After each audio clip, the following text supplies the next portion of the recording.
I stood in the middle of St. Patrick's Cathedral, in a white Versace wedding gown, staring straight at my sister and my ex-fiancé. 200 guests were holding their breath. And then, in a voice that cut through the silence like glass, I said the 3 words that turned their dream wedding into ashes. I object. On legal grounds. You want to know how we got here? How I, Madison Clark, became the woman who ruined her sister's wedding and walked away with $12 million. Let me take you back to the beginning. But before I continue, hit that subscribe button if you love a good revenge story. And tell me, would you ever dare to crash a wedding in a white dress? 3 months before that shocking moment, my life looked perfect from the outside. I was 31, a senior architect in Seattle, engaged to Ryan Mitchell, a man I believed was my future. And then came the betrayal that shattered everything. I walked into our apartment one rainy Thursday evening, the smell of wine and perfume hitting me before I even reached the bedroom. The sounds behind the door were not laughter, not music, but whispers and gasps that froze my blood. I pushed it open, and there they were, Ryan, my fiancé, in bed with Chloe, my younger sister. The sight burned into my brain like acid. Chloe looked at me without shame, her lips curling into the kind of smirk only a sister who had always wanted what was mine could give. Ryan stumbled for words, but nothing he said could erase the image. I walked out without a scream, without a tear, because some betrayals are too big for noise.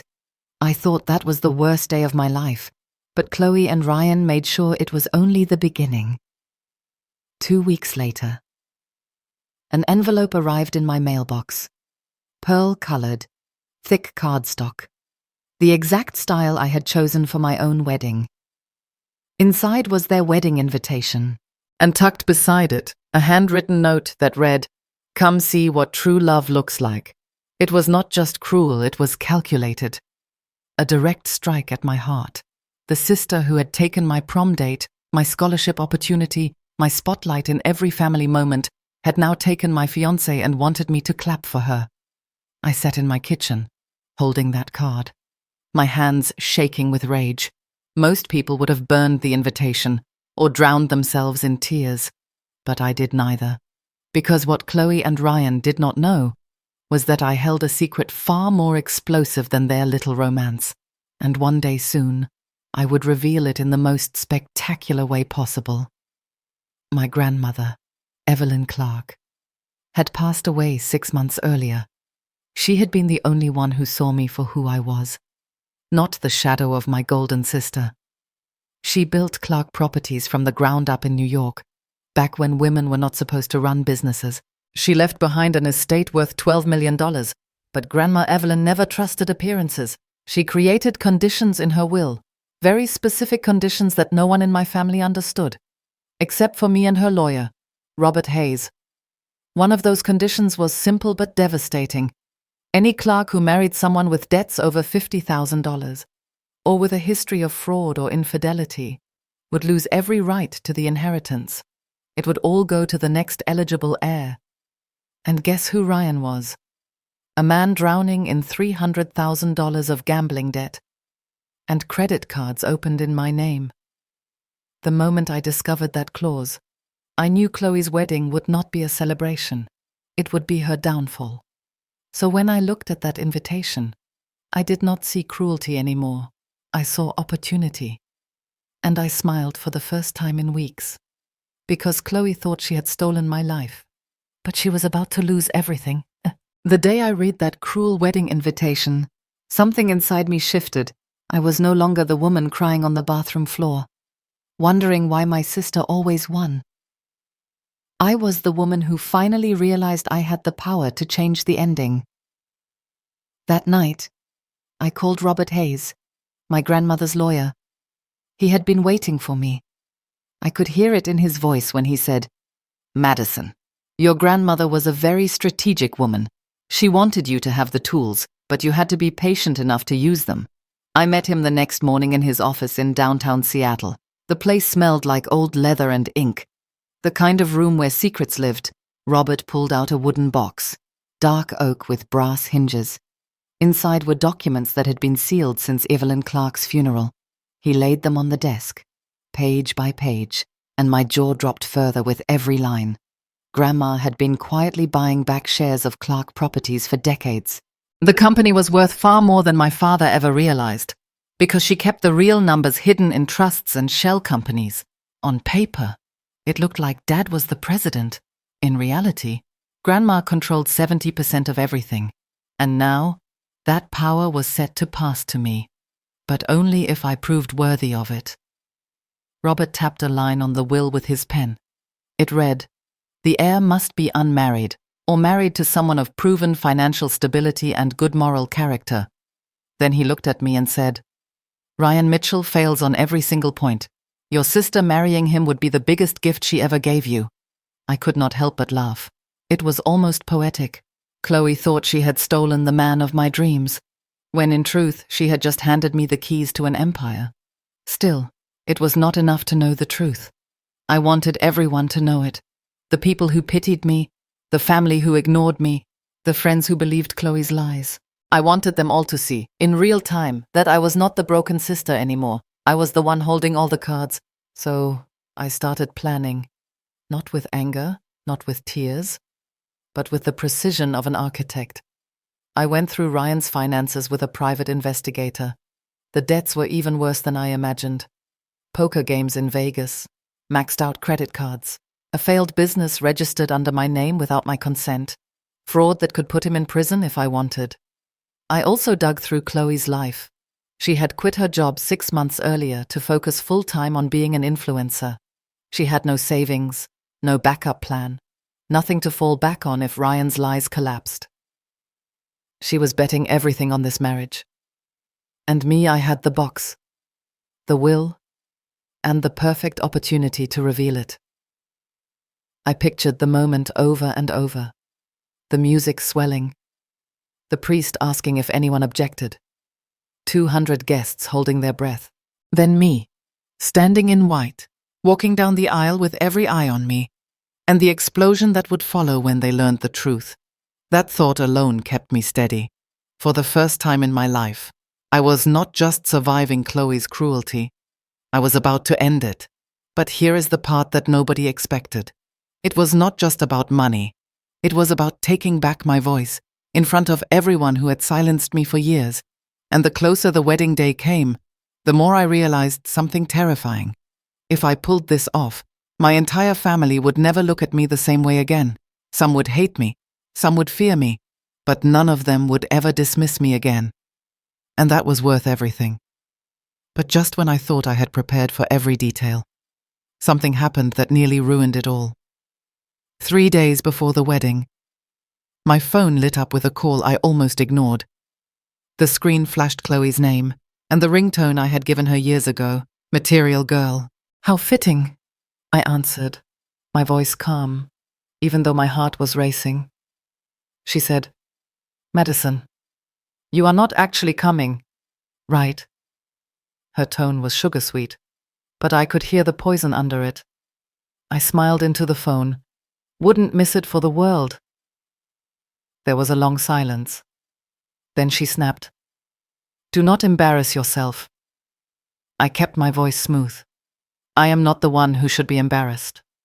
She hung up on me, but I could picture her pacing the room, already furious that she could not figure me out. An hour later, Ryan started texting me. First it was, "Can we talk?" Then, "I am sorry about how things happened." Then, "You deserve to know the truth." And finally, "It is about the money." That last one made me laugh out loud. He thought he was playing chess, when really, he was just a pawn in my grandmother's game. The next morning, my mother showed up uninvited. She stood at my door in her perfect Chanel suit, looking like she wanted to be anywhere else but here. "You need to stay home Saturday," she said. "It is a free country." "Mom," I replied. She lowered her voice. "Madison, please, just this once. Think of the family. The family." That word always tasted bitter in my mouth, like family thought of me when Chloe stole my fiancé in my own bed. I told her exactly that, her face twisted with disapproval. That is different, she said. They fell in love. In my sheets. I shot back. Her face flushed, but she did not stop. Then she reached into her purse and pulled out a checkbook. An actual checkbook, like it was 1985. How much will it take? She asked. 5,000. 10. She wanted to pay me off to disappear from my own sister's wedding. I stared at her, feeling something snap inside me.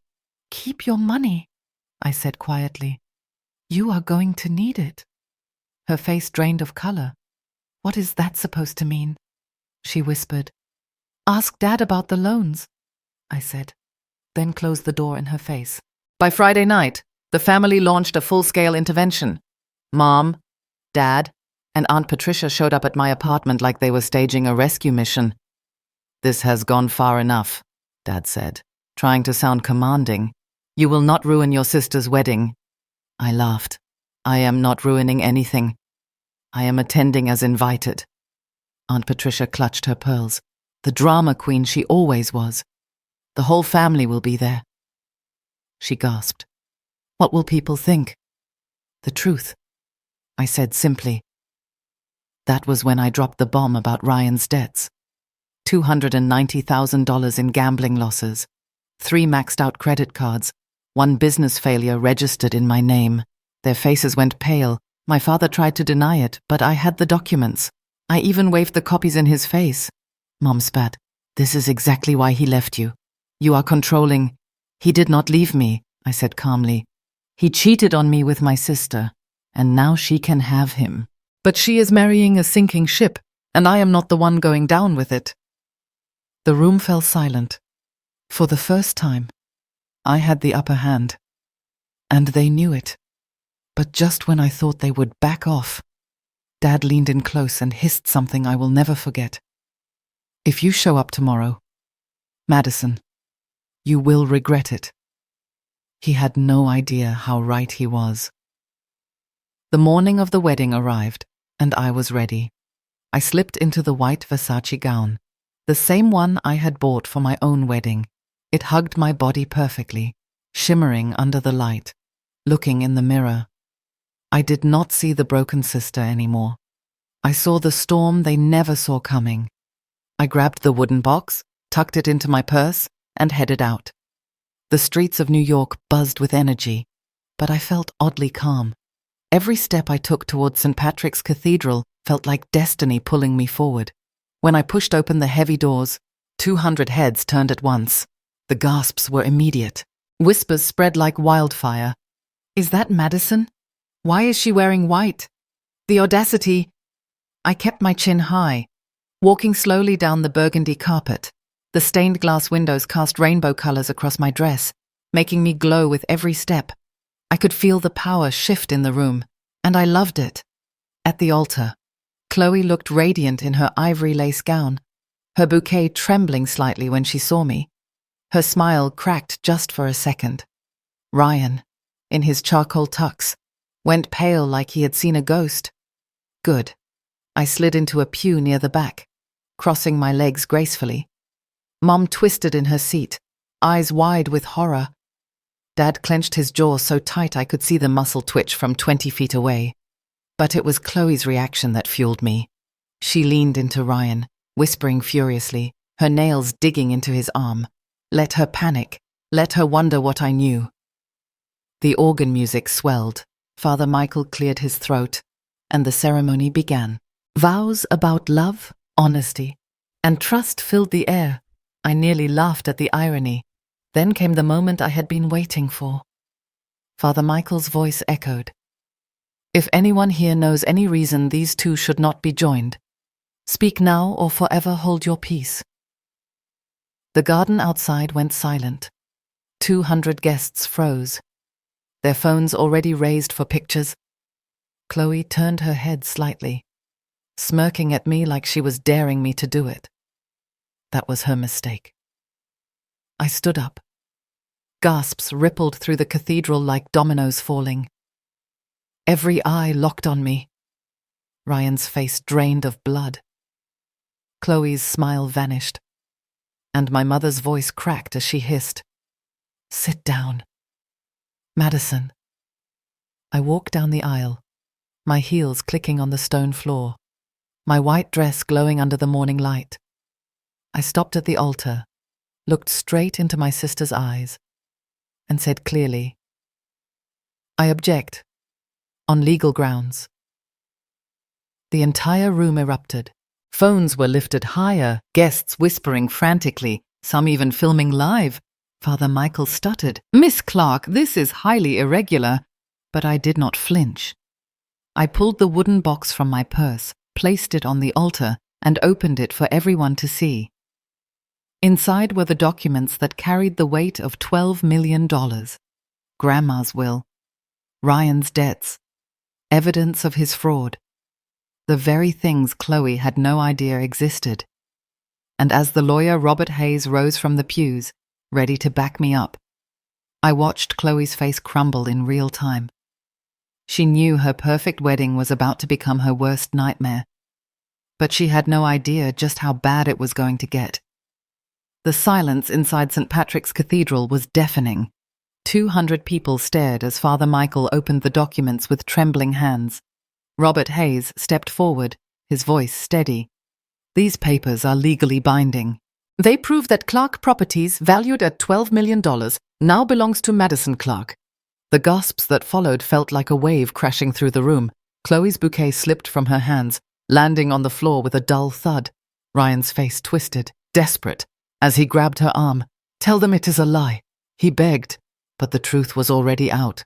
The debts, the fraud, the infidelity, everything laid bare in front of family, friends, and business partners.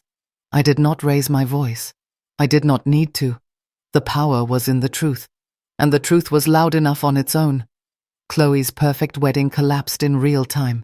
Guests whispered. Some slipped out. Others recorded every second. By the next morning, the video would be everywhere. Bride's sister objects with $12 million twist. It sounded unreal, but it was real. Ryan tried one last play, shouting about a prenup, but Chloe spun on him, screaming about lies and debts. It was the first time she realized the man she thought she stole was nothing but a sinking ship. And I watched as she drowned in the mess she created. I did not gloat. I did not cheer. Instead, I looked at them both and said softly, "You did me a favor, because without your betrayal, I never would have found the strength to stand here today." When I walked out of that cathedral, the sun felt different on my skin. I was no longer the shadow. I was the heir, the leader, the woman my grandmother always knew I could be. And that is the lesson I want you to hear. Sometimes, betrayal is the very thing that sets you free. Sometimes, the people who try to break you are really the ones building your foundation. And sometimes, the best revenge is not revenge at all. It is living a life so full, so strong, that no one can take it away from you. My family had always underestimated me. But in that moment, the quiet one finally became the loudest. "So what would you have done if you were me? Would you have shown up in white and revealed the truth? Or would you have stayed silent, letting them win? Tell me in the comments, because I read every single one. And if this story inspired you, tap that like button and subscribe. It helps more people find these stories, and it means the world to me. Here is what I know now. Do not mistake kindness for weakness. Do not let betrayal define you. And never forget, patience is not the same as passivity. It is waiting for the right moment to rise. I walked away from that disaster of a wedding with more than $12 million. I walked away with something far more valuable: my dignity, my power, and the knowledge that I would never let anyone silence me again. So ask yourself this. What boundaries do you need to set in your own life? What truth are you waiting to reveal? Because sometimes, the quiet ones really do change the world.